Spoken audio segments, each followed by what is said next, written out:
নমস্কার বন্ধুরা, কেমন আছো তোমরা সবাই? পিয়ালির শখের রান্নাঘরে তোমাদের সবাইকে জানাই স্বাগত। অনেক দিন পর তোমাদের সামনে আবার আমি হাজির হয়েছি আমার শখের রান্না নিয়ে। আমি অসুস্থ ছিলাম বেশ কিছুদিন, এখনও হয়তো দেখে বুঝতেই পারছো পুরোপুরি সুস্থ হইনি। তবু তোমাদের ভালোবাসা, আশীর্বাদ সব কিছু মাথায় নিয়েই আমি কিন্তু অনেকটাই সুস্থ আগের থেকে। তাই চলে এসেছি তোমাদের জন্য সাজিয়ে নিয়ে রেসিপির ভাণ্ডার।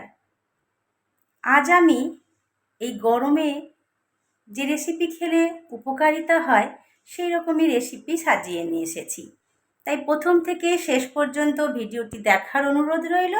যদি ভালো লাগে অবশ্যই লাইক, কমেন্ট আর বন্ধুদের মধ্যে প্রচুর শেয়ার করো, যাতে এই ধরনের রেসিপি সবার কাছে পৌঁছে যায় তোমাদের মাধ্যমে।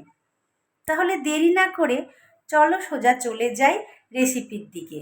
দেখে নাও আমি কিভাবে আজকে রেসিপিটা সাজিয়ে নিয়ে এসেছি তোমাদেরই জন্য। আমি দেখো এখানে রুই মাছ নিয়ে নিয়েছি, একদম ফ্রেশ টাটকা তাজা এবং বেশ বড় মাপের রুই মাছ। আমি এখানে পছন্দ মতন কটা পিস নিয়ে নিয়েছি। তোমরা যে কোনো মাছ দিয়ে এই রেসিপিটা বানিয়ে ফেলতে পারো এইভাবে। এবার মাছটাকে প্রথমে আমি ম্যারিনেট করে নেব, তাই দিয়ে দিচ্ছি হলুদ।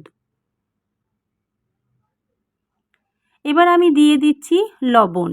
পরিমাণ মতন লবণ আর হলুদ দিয়ে খুব ভালোভাবে মাছটাকে আমি ম্যারিনেট করে রেখে দেব। একদম টাটকা মাছ, দেখে বুঝতেই পারছো। আজকে আমি মাছটা একদমই ঘরোয়াভাবে সবজি দিয়ে রান্না করব। তার জন্য আমি যে সবজিটা নিয়েছি, দেখো এখানে আমি একদম কচি পটল এইভাবে কেটে নিয়েছি, আর নিয়েছি আলু একইভাবে লম্বা লম্বা করে কেটে। পটলে আমি সামান্য চোকা রেখে রেখে কেটেছি। আর নিয়েছি এখানে একটা পেঁয়াজকে কুচি করে, আর দুটো পাকা লঙ্কা চিড়ে নিয়েছি, আর একটা টমেটো নিয়ে নিয়েছি।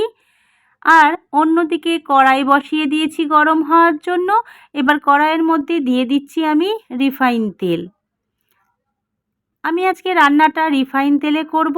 মাছটা কত সুন্দরভাবে দেখো ম্যারিনেট করে আমি রেখেছিলাম, একদম নুন হলুদটা খুব ভালোভাবে মাছটা কিন্তু অ্যাবজর্ব করে নিয়েছে। অন্যদিকে তেলটা খুব ভালোভাবে আমার গরম হয়ে গেছে। এবার আমি এক এক করে মাছের পিসগুলোকে তেলের মধ্যে দিয়ে দেব। ভীষণ গরম পড়েছে বন্ধুরা, তাই অবশ্যই তোমরাও চেষ্টা করবে খুবই হালকা পাতলা খাবার খাওয়ার। তার সাথে চেষ্টা করবে অসম্ভব পরিমাণ জল খাওয়ার, কারণ জলের ঘাটতি প্রচুর পরিমাণে আমাদের শরীরে এই গরমে কিন্তু এখন প্রত্যেকেরই হবে। আমি মাছ রেখেছিলাম যে বাটিটার মধ্যে, তার মধ্যেই পটল আর আলুটা দেখো রেখে দিয়েছি। যেহেতু মাছে নুন হলুদ মাখানো ছিল, তাই সেই বাটিটার মধ্যেই আমি সবজিগুলোকে রেখে দিয়েছি। অন্যদিকে মাছের এক পিঠ খুব ভালোভাবে দেখো আমি ভেজে নিয়েছি। এবার অন্য পিঠটা যাতে খুব ভালোভাবে ভাজা হয়ে যায় সেই জন্য উল্টে দিচ্ছি। খুব ভালোভাবে এপিঠ ওপিঠ করে মাছগুলোকে কিন্তু ভেজে নিতে হবে। এই রান্নাটা খুব অল্প সময়ের মধ্যে হয়ে যায় এবং পেটও ঠান্ডা থাকবে এবং পুষ্টিকরও। সমস্ত মাছগুলোকে খুব ভালোভাবে আমি এপিট ওপিট করে ভেজে এবার তুলে নেব একটা পাত্রের মধ্যে। খুব সহজ পদ্ধতিতে আজকে রান্নাটা করছি। যেহেতু ভীষণ গরম পড়েছে, হালকা রান্না খাওয়াটা ভীষণ উপকারী, তাই তোমাদের সাথে আমি সমস্তটাই শেয়ার করি। আজকেও এই রান্নাটা তোমাদের সাথে শেয়ার করলাম। দিয়ে দিচ্ছি এবার কিছু পরিমাণ কালো জিরে ফোড়ন। আমি এখানে ছোট চামচে করে 1 চামচ মতন কালো জিরে নিয়েছি, সেটা ফোড়ন দিয়ে দিলাম। এবার একটা পেঁয়াজ আমি কুচি করে নিয়েছিলাম, আর নিয়েছিলাম দুটো পাকা লঙ্কাকে চিড়ে, সেটা তেলের মধ্যে দিয়ে দিলাম। একটু নাড়াচাড়া করে নেব ফোড়নের সাথে পেঁয়াজ আর লঙ্কাটাকে। পেঁয়াজ আর লঙ্কাটা একসাথে দিলে লঙ্কাটা ফেটে ছিটকে যাওয়ার সম্ভাবনাটা অনেকটা কম হয়। পেঁয়াজটা কিন্তু খুব কড়া করে ভাজতে হয় না এই রান্নায়। হালকা পাতলা বাদামি রং আসলেই কিন্তু এই পেঁয়াজটা রান্না হয়ে যায়। পেঁয়াজটা খুব ভালোভাবে আমি নেড়ে চেড়ে দেখো হালকা বাদামি রং আসা পর্যন্ত অপেক্ষা করব, এবং তারপরে কেটে রাখা সবজিগুলোকে কড়াইয়ের মধ্যে দিয়ে দেব।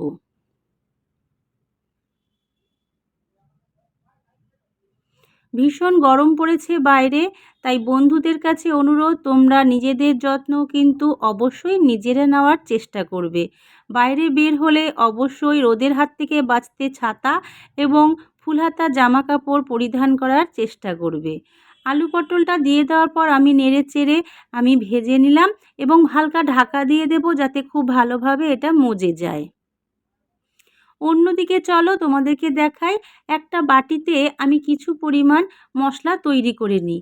প্রথমে আমি দেখো 1 চামচ মতন জিরে গুঁড়ো নিয়ে নিয়েছি। আমি সমস্ত মশলা এখানে কিন্তু হোমমেড, অর্থাৎ বাড়িতেই এই গুঁড়ো মশলাগুলো আমি তৈরি করি। দিয়ে দিচ্ছি 1 চামচ মতন ধনে গুঁড়ো। জিরে গুঁড়ো বলো, ধনে গুঁড়ো বলো, লঙ্কা সমস্তই কিন্তু আমি বাড়িতে তৈরি করে নিই। দিয়ে দিচ্ছি 1 চামচ মতন লবণ। লবণটা অবশ্যই স্বাদ অনুসারে তোমাদের সবজির পরিমাণ ও মাছের পরিমাণ অনুযায়ী নিয়ে নেবে। নিয়ে নিলাম পরিমাণ অনুযায়ী হলুদ গুঁড়ো। এবার আমি এর মধ্যে সামান্য পরিমাণ জল দিয়ে মশলাটাকে একটু গুলে রেখে দেব, যাতে মশলাটা একটু ফুলে ওঠে, যেহেতু গুঁড়ো মশলা। অন্যদিকে দেখো ঢাকনা সরিয়ে আমি সবজিগুলোকে একটু নেড়েচেড়ে নিচ্ছি ভালো করে। এখনও ভালোভাবে পটলটা ভাজা হওয়া বাকি আছে। তোমরাও যদি সবজি এইভাবে মিডিয়াম টু লো ফ্লেমে ঢাকা দিয়ে দিয়ে ভাজো, তাহলে সবজি মজেও যায় এবং খুব ভালোভাবে ভাজা হয়ে যায়।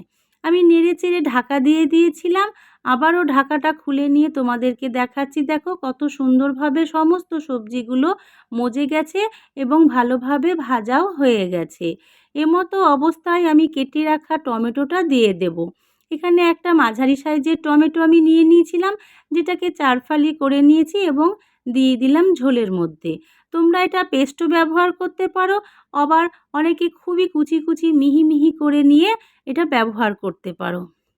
এবার আমি দিয়ে দিচ্ছি আগে থেকে রেডি করে রেখেছিলাম যে আমি গুঁড়ো মশলাটা, সেই গুঁড়ো মশলাটা আর সামান্য পরিমাণ জল ওই বাটিতে ধুয়ে আমি দিয়ে দিলাম সবজির মধ্যে। খুব ভালোভাবে আমি এটা কষিয়ে নেব, সাধারণত আমরা যেভাবে মশলা কষাই সবজির সঙ্গে ঠিক সেইভাবে। যতক্ষণ না মশলার গা থেকে তেল ছাড়া শুরু করছে আমি কিন্তু এভাবেই কষাতে থাকবো এবং সামান্য পরিমাণ জল মাঝে মাঝেই ব্যবহার করব। খুব ভালোভাবে দেখো সমস্ত সবজির সাথে মশলাটা কষানো আমার হয়ে গেছে। আমি টানা 5 মিনিট মতন এই মশলাটাকে কষিয়ে নিয়েছি মিডিয়াম টু লো ফ্লেমে। এবার আমি এখানে দিয়ে দেব পরিমাণ মতন জল। তোমরা যতটা ঝোল রাখতে চাও সেই অনুপাতেই জলটা ব্যবহার করবে। এখানে আলুটা সেদ্ধ হওয়ার আছে এবং মাছগুলোও পরে দিতে হবে, তাতেও খানিকটা ঝোল কিন্তু টেনে নেবে। সেই পরিমাণ অনুযায়ী আমি জলটা দিয়ে এটাকে ঢেকে দিলাম, গ্যাসের ফ্লেমটা একদম লো করে। এবার অন্য কোনো কাজ করতেই পারো তুমি এই বাকি সময়টা। খুব ভালোভাবে দেখো ঝোলের মধ্যে জাল উঠে গেছে, দেখে বোঝাই যাচ্ছে। এমতো অবস্থায় আমি আগে থেকে ভেজে রাখা মাছগুলোকে সাজিয়ে দেব ঝোলের মধ্যে এবং আরও কিছুক্ষণ ফুটিয়ে নেব ঝোলটাকে ঢাকা দিয়ে। এতে মাছের যে স্বাদ সেটা ঝোলে চলে আসবে এবং ঝোলের মধ্যে যে গুণটা বা স্বাদটা সেটা মাছের মধ্যে ঢুকে পড়বে। খুব সুন্দরভাবে মাছগুলোকে দেওয়ার পর আমি ঝোলের মধ্যে ডুবিয়ে দেওয়ার চেষ্টা করছি। দেখো এবার এটাকে আমি ঢাকা দিয়ে রেখে দেব মিনিট 5 মতন একই রকম গ্যাসের ফ্লেমে। খুব সুন্দর একটা রেসিপি তোমাদের সাথে শেয়ার করলাম, চটজলদি রান্না হয়ে যায়। অবশ্যই তোমরা কমেন্ট করে জানিও তোমাদের কেমন লাগলো এই হালকা পাতলা রেসিপিটা। মাছের ঝোল আমার হয়ে গেছে, এবার একটা পাত্রের মধ্যে আমি ঢেলে নেব। দেখে বুঝতেই পারলে সবজিগুলো কি সুন্দরভাবে সেদ্ধ হয়েছে। তাই চলো চটজলদি এটাকে আমি একটা পাত্রে ঢেলে নিই, যেহেতু রান্নাটা আমার অলমোস্ট হয়ে গেছে। আর রঙটাও দেখো কত সুন্দর এসেছে, গন্ধটাও কিন্তু অপূর্ব বের হয়েছে এই মাছের ঝোলের থেকে। দেখে বুঝতেই পারলে বিশেষ কিছু মশলা কিন্তু আমি এর মধ্যে ব্যবহার করিনি। ঘরোয়া উপাদান দিয়ে কত সুন্দর একটা মাছের ঝোলের রেসিপি তোমাদেরকে আজকে শেয়ার করলাম। তাই অবশ্যই বন্ধুদের মধ্যে চটপট শেয়ার করে দাও, যাতে গরমে সবাই এই রেসিপিটা খেয়ে তৃপ্তি পায়। তাহলে দেখা হচ্ছে পরের ভিডিওতে বন্ধুরা, এই রকমই কোনো ঘরোয়া পদ্ধতিতে একদম হালকা পাতলা গরমে মাছের ঝোল। ততক্ষণ সুস্থ থাকো, ভালো থাকো।